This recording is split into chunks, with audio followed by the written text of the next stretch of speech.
ụmụnne m ndị Igbo, anyị ewetakwa highlight pasha nke izu a nke a kpọrọ Haazinu. Ọ bụchaghị pasha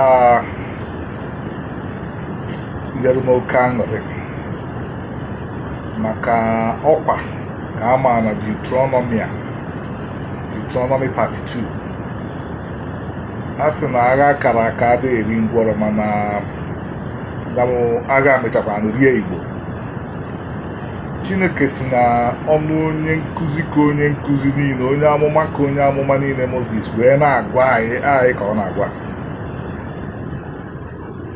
na ife niile anya gwa Moses na-agwa anyị: onye emegbuna nwanne, onye emegbuna nwanne, onye afụ n'ebe agụụ na-agụ ogbe wepụ anya, onye emegbuna nwaanyị ajadu, onye egbu n'ọchụ, onye anọkọta na cheta isekpu ma ọ fee ife ọbụla abụghọ nyanwawu Chukwu. Anyị mechara mebe ihe niile a, anyị mechakwuoru sikwazie na mmadụ nkịtị iri igwe heaven.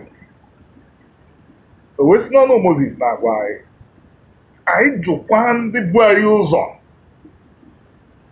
ihe ya kwụsịrị, etu ya si eme na ọnwụ na odozi anyị anya. Mana kedu onye aka kọwa karịa Moses? Ọ sị na ife ya ji ekwu ewu na aha ya na-enye anyị na anyị bata ha na eriju afọ na ihe echefu ya. O mere anyị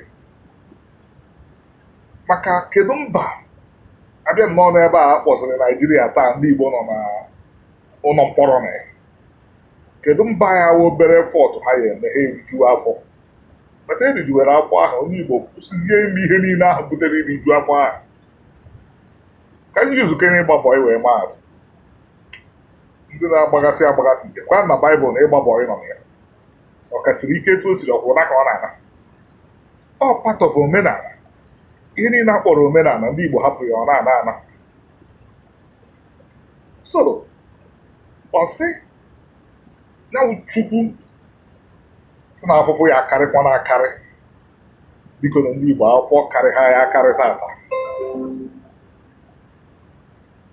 Ife onye Igbo nọ na-eta ahụ ndị nwere ike inweta visa, akpọfusie ụwa niile, they exist without community. Ụmụ ha too, ndị ya anụ ha awụ problem. Ndị fe ọnụ ụlọ egwu a na-atụ ha na ha anọbe ha, ma ha anọbe ha.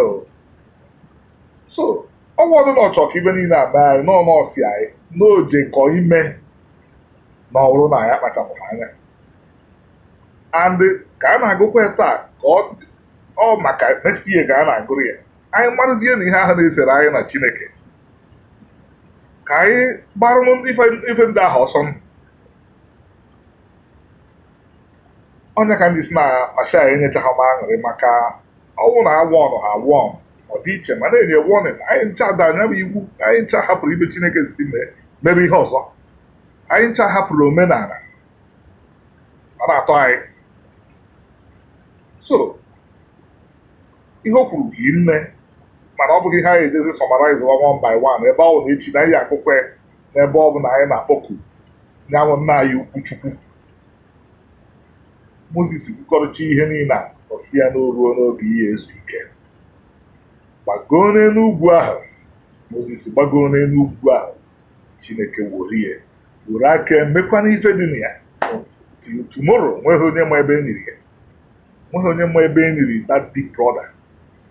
Biko na ndị Igbo, ofu onye adịghị emewe ihe dị n'omenala, ofu onye adịghị emewe ihe dị na Torah. Biko na ojụba na-ese onwe de ihe ọzọ ya azụ anyị. Ị nọ na Canada, ị nọ na America, ị nafebeghị, nọ na England, ị nafebeghị. Ibe ji ndị nọ n'ụlọ jikwuru, mana anyị ncha nachiga na omenala isi ya apụta. Anyị ncha nachiga na omenala wụ ihe Chineke kpọrọ ihe ọ gwara ụmụ Israel ha mere, isi ya apụta. Ka m kwụsịgodu n'ebe a. Shabbat shalom.